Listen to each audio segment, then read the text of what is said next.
संत संताला माझं म्हणतात, आठवा देवाला माझं म्हणतात. माझ्या विठोबाचा केसा प्रेम भाव.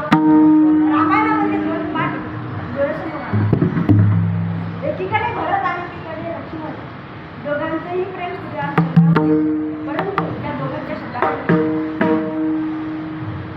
लक्ष्मणजीला विचारले, लक्ष्मणजी म्हणतात श्रीरामचंद्र माझा. भरताला विचारले, भरतजी म्हणतात मी श्रीरामचंद्राचा. मग झालं काय? मी श्रीरामाचा म्हणणाऱ्या भरताला रामाचं ऐकावं लागलं आणि श्रीरामचंद्र माझ्या म्हणणाऱ्या लक्ष्मणाचं रामाला ऐकावं लागलं. एवढा फरक आहे.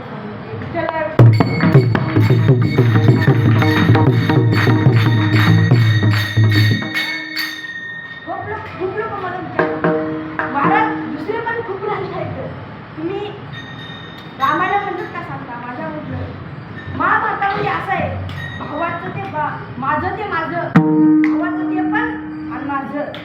आणि रामायणामध्ये असं आहे, भावाचं ते भावाचं, माझं ते पण भावाचं. असं एवढा फरक आहे या दोन्ही ग्रंथामध्ये. विठ्ठल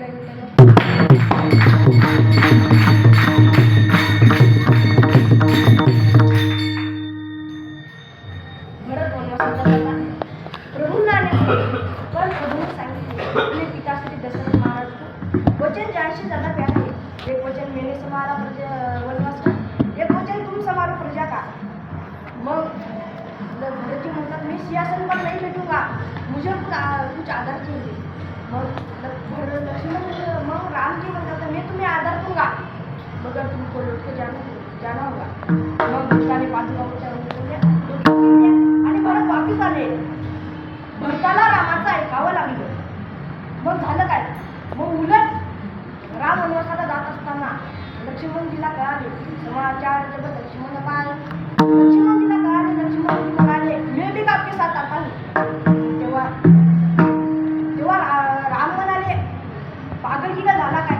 मग तेव्हा लक्ष्मणजी म्हणाले देव मन जाए तुम्हारे दाता हो जाए सदा दाता राजा सुराज प्रजा. मग आपले दोन्ही भाऊ मामाचे